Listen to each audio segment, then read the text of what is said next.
are at the American Academy of Arts and Letters, recording all of the 4 and there are 2 5-part fugues from the Well-Tempered Clavier of Johann Sebastian Bach. And the interesting part about these arrangements that we're doing, 5 of them were done by somebody named Mozart, relatively famous. The rest of the fugues, in fact all of the fugues, we're just not re-recording the 5, were arranged by a man named E.A. Förster. When the opportunity came to record the Art of the Fugue, and then this as a sequel to the Fugues from the Well-Tempered Clavier, it really delighted us because it was a chance for us to venture outside our normal realm of Dvorak and Brahms and Beethoven quartets into great music, but that's in rather uncharted territories for a string quartet. It's fascinating stuff. I mean, there's such a history, obviously, with the keyboard, the great keyboard players. And when you listen to these recordings of these great keyboard artists, that there's so many possibilities of interpretation. So it's really a wonderful project to really enjoy, because you wouldn't hear this music the same way. It's a very different experience to hear it in a string quartet situation.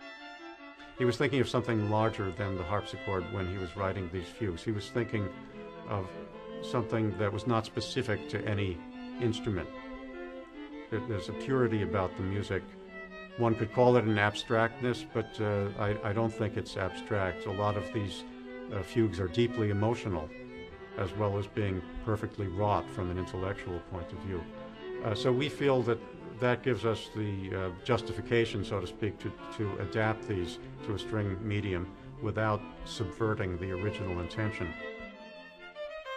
What's fascinating, I think, for everyone about the fugue is that you hear each voice coming in, so your memory of the subject is very clear. I mean, you hear that, and then you hear the next person play, you hear the next person play. Then you hear how Bach plays with these subjects and puts things against them and weaves them. He makes a tapestry out of these, and each one of these fugues is like a tapestry. It has that kind of complexity and either beauty or excitement.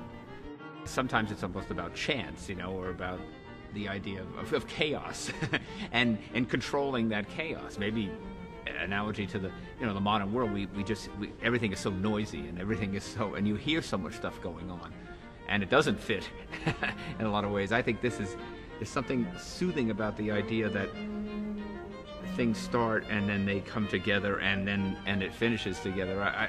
Maybe it's something that it's a closure that we all need to have. Some people think that Bach's music is geometrical in design. Well, maybe in some sense it is, but I think that if that's the main thing they perceive in Bach's music, they're missing the point. That there's a great deal of feeling. I feel that Bach's music is like a deep well into which one can delve, primarily for a sense of emotional connection. There is something appealing about the music of Bach.